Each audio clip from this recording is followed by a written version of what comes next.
morning children. How are you all? I hope you all are keeping well, studying well. I hope you all have started preparing for your half yearly exams. Okay, moving on to today's class. Today we are going to study, today we are not going to study something new children. This we have already studied in the previous chapter of previous chapter subject verb agreement. Okay, we are just going to have a quick revision of what we have already studied with few additional things. Okay, let's see the name of the lesson. The name of the lesson which we are going to study is being verbs and having verbs. These are the two kinds of verb which we are going to study in this chapter today.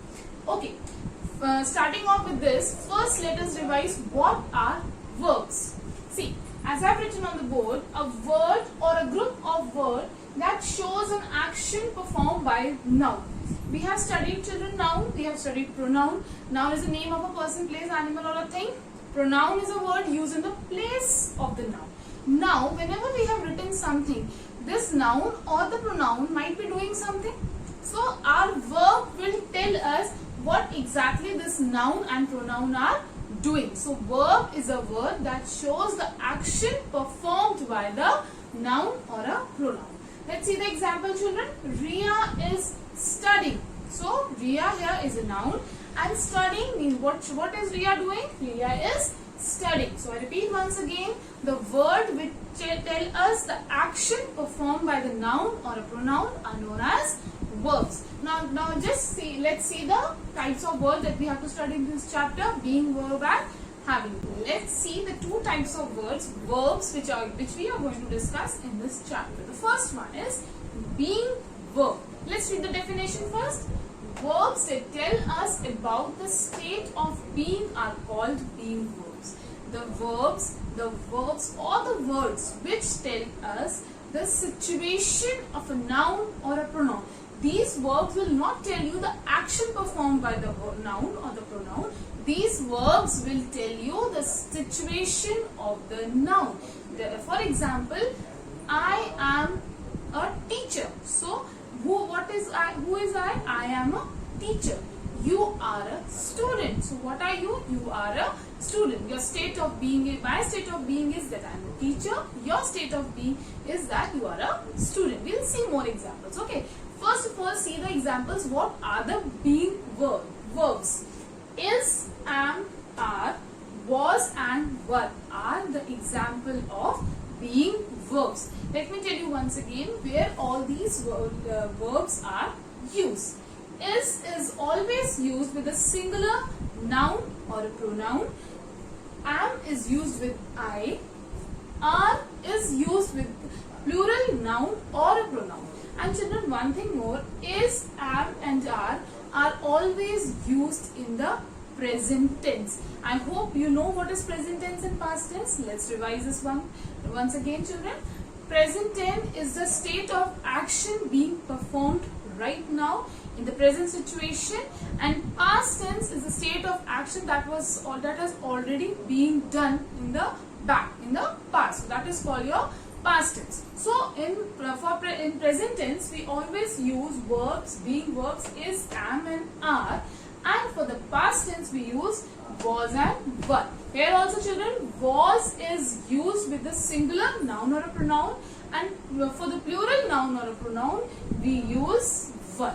Okay, now let's see the examples of all these in the sentences, then the things will be more clear to you. Have a look children, let's see the examples. Okay, first one I have written, I am a painter. As I told you children, with I we always use the verb am. These are also called children helping verb. If you just go back and see my previous videos of where I am teaching subject verb agreement, you will see where I have explained all this. So you can see both the videos and make the things more clear. Okay, so these are also what they are also called. They are also called helping verbs. Okay, with I we always used am. So I am a painter. State of being of I is that he or she is a painter. Now moving to the next line.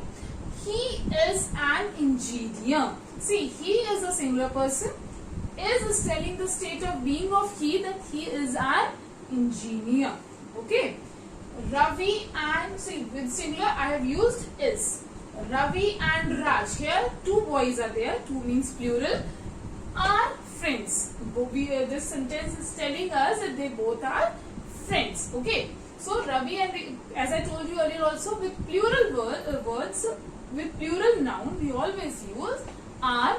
Okay. With say I, we use am. With singular noun, we used is noun or a pronoun. With plural noun or a pronoun, we use are. If the sentence would be they dash friends, so what we will write, children? They are friends. Okay. Now with you we always used are. You is used for a single person only, but with you we always use are. Okay, children, please remember this. I and you, with I we use am, and with you we use are. So these were the sentences of the present. Example of the present tense. These all things are happening or do right now. We are talking about the present situation. Now let's see the last two examples. We were at home last night. Last night, the day which has already passed. In that day, in that night, I was at. We is a plural, so we with the plural we used were. So we were at home last night. We were talking about the action which has already been performed in the past, so we use were. If we would have this last night would not be there, so we would have used here are. But because the last night this action has already been performed, so we will use were. The cat was on the roof. Here the cat is a single person, was on the roof. Cat was on the roof. Okay. So I hope the tense and the verbs, both the things are clear to you. We'll discuss about tense in detail in the next chapter. So don't worry if you have not, if any doubt is there, you will get it cleared in the next chapter. Okay. I hope the use of is, am, are, was and were is clear to you. Okay. Now moving on to the next type of word, that is having verbs. Now children, let's see what are having verbs. Verbs that tell us what people own. What does a particular person has or have? That verbs will tell what. Okay children, now study what are having verbs. See children, as a word itself is telling having, what a particular noun or a pronoun or a person is having. Verbs that tell us what people own, what does that particular people have or show the actions are called having verbs. The verbs which tell us what the people is having, is owing, or the action performed by that particular noun or a pronoun. In this category comes three things: has, have and had. Now the confusion here arises where to use have and where to use had or where to use has. So there are some rules also or something you have to remember also. Just listen carefully so that you should never make mistake in this. Has, children, is always used for the state of action being performed right now in the present situation with the singular noun or pronoun. Has is always used with the present tense and with the singular noun or a pronoun. We will not use with has with the plural. We will not use has with I. We will not use has with you.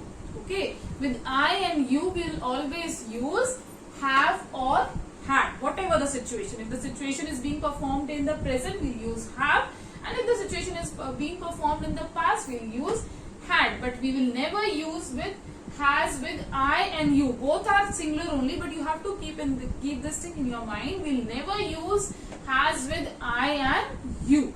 Then coming to the plural noun or a pronoun, we will always use have when the action is being performed in the present situation. But when the action is being performed in the past, we will always use had.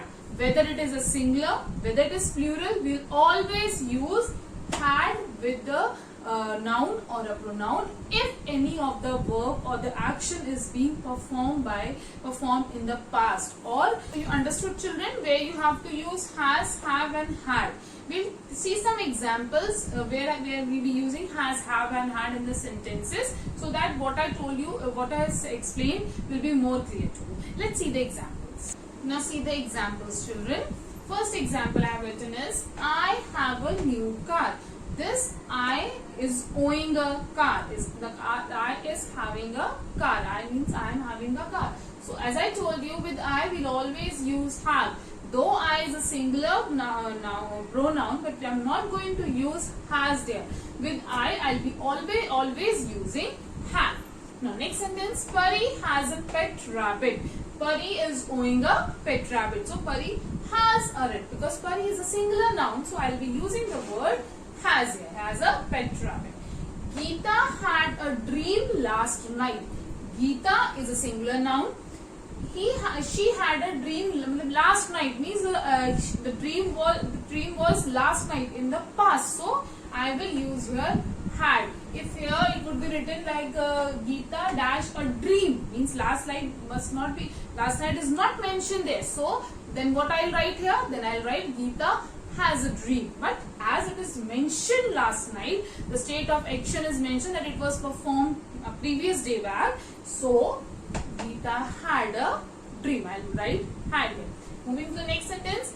They had to wait in the queue last night. As I told you, had is common for singular noun pronoun and plural. Means whether the noun, if the action is performed in the past, whether the noun is plural or singular, we'll always use had. Here they is a plural, they is used with the plural, means more than one person, but then also I will use had only because last night it is mentioned there that the action was performed in the past, not in the present.